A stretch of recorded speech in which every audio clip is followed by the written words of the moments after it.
പൂജിക്കപ്പെടാത്ത ബലിക്കല്ല്. ഗുരുവായൂരിൽ ഒരു പൂജിക്കപ്പെടാത്ത ബലിക്കല്ലുണ്ട്. അതിനെക്കുറിച്ചുള്ള കഥ എന്താണെന്ന് നോക്കാം.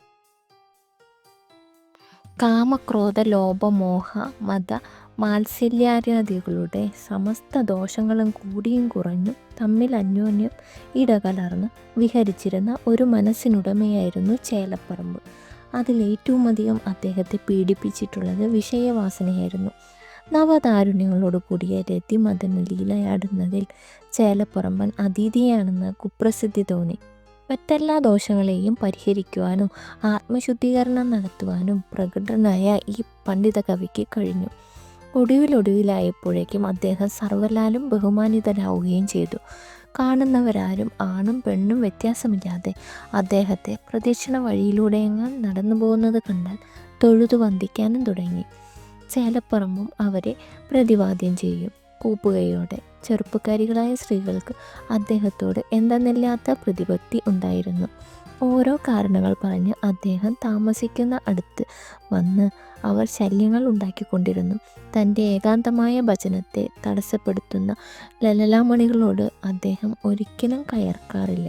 നേരെ മറിച്ച് അവരെ ഉപചരിച്ചിരുത്തി താൻ എഴുതിയ സരസ ശ്ലോകങ്ങളും ഭക്തിമുക്തങ്ങളും വായിച്ചു കേൾപ്പിക്കും. അവരിൽ ചിലർ അപ്പോൾ അദ്ദേഹത്തെ ഒളിക്കണ്ണിട്ട് നോക്കും.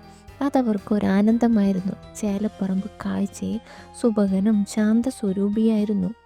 മാത്രമല്ല സദാപി തിളങ്ങിക്കൊണ്ടിരിക്കുന്ന അദ്ദേഹത്തിൻ്റെ കണ്ണുകളിൽ നിന്ന് വീണുകൊണ്ടിരിക്കുന്ന ചന്ദന ശീതള രശ്മികൾ യൗവനം വിട്ടുമാറാത്ത സ്ത്രീകൾക്ക് ഒരു ലഹരിയായിരുന്നു. ആയിരം ഗോപികാ ഗീതങ്ങളുടെ നവശ്രുതികൾ ആവാഹിച്ച ആ മനോഹര ചേലപ്പറമ്പൻ്റെ വികാരവത്തായ ചുണ്ടും നെറ്റിയും അഗാധമായ ചിന്തകളെയും വികാരം കൊണ്ട് വേവുന്ന ഹൃദയത്തെയും വ്യക്തമായി കാട്ടിത്തന്നിരുന്നു.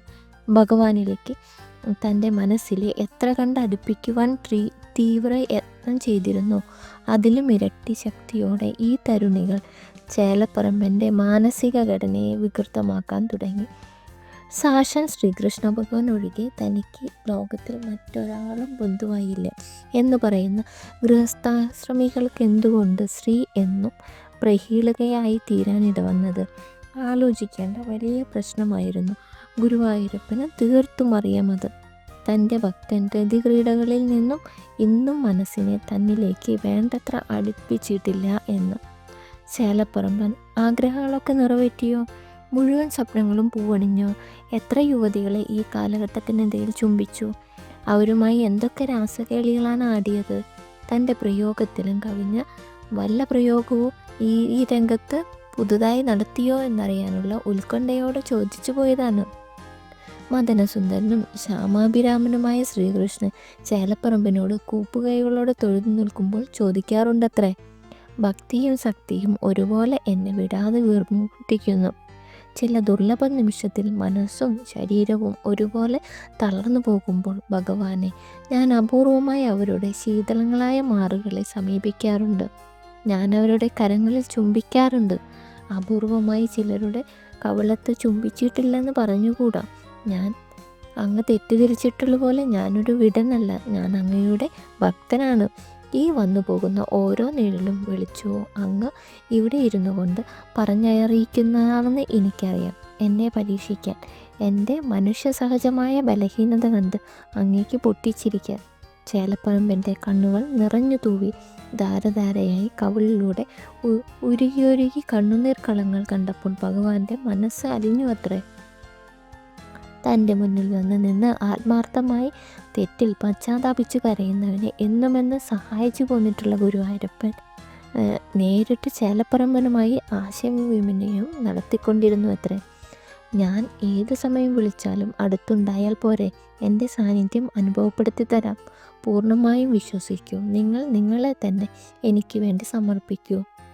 ഗീതയുടെ പൊരുൾ പണ്ഡിതനായ ചേലപ്പറമ്പൻ അറിഞ്ഞുകൂടാഞ്ഞിട്ടല്ല, ഭൗതിക മോഹങ്ങളുടെ ആകർഷണ വലയത്തിൽ നിന്നും തൻ്റെ രസനേന്ദ്രിയങ്ങളെയും പഞ്ചേന്ദ്രിയങ്ങളെയും പിന്തിരിപ്പിക്കാൻ കഴിയുന്നില്ല. കണ്ണടച്ചിരുട്ടാക്കാൻ അദ്ദേഹത്തിന് അറിഞ്ഞുകൂടാ. ഓരോ ദിവസവും ചെയ്ത തെറ്റുകളെയും ന്യൂനതകളെയും കുറിച്ച് അദ്ദേഹം ആത്മനിവേദനം ചെയ്യാൻ തുടങ്ങി. സർവ്വതും ദൈവഹിതത്തിനൊത്ത് നീങ്ങിക്കൊണ്ടിരിക്കുന്നു എന്ന വിശ്വാസത്തോടെ ജീവിക്കാൻ തുടങ്ങി. തപോനിഷ്ഠമായ ചേലപ്പറമ്പൻ്റെ ജീവിതത്തിനിടയിൽ ഗുരുവായൂരപ്പൻ തന്നെ ദാസീരൂപമെടുത്ത് ഒരു നാൾ അദ്ദേഹത്തെ തിടപ്പള്ളിയിലേക്ക് മാടി വിളിച്ചു അത്രേ. ഒരു ദിവസമല്ല, പല ദിവസങ്ങളായി അവളെ കാണാൻ തുടങ്ങി.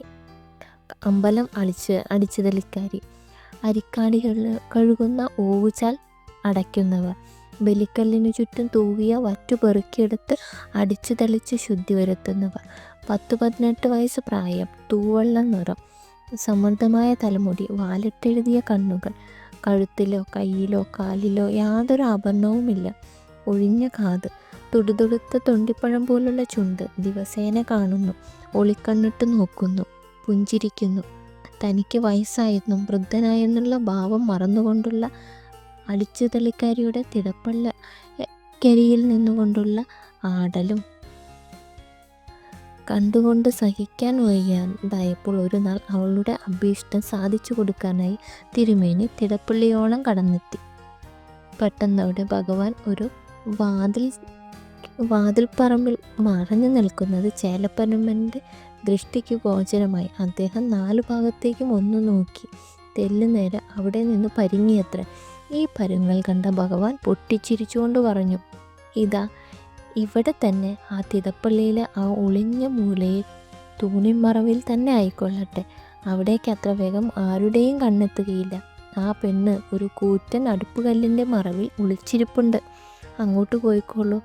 വളരെ തിടുക്കമുള്ളതുകൊണ്ടും എൻ്റെ ഭക്തനായതുകൊണ്ടും ഞാൻ ഇന്ന് രാത്രി വേണമെങ്കിൽ അധ്യയന വേളയിൽ അശുദ്ധിയില്ലെന്ന് കൽപ്പിച്ചേക്കാം.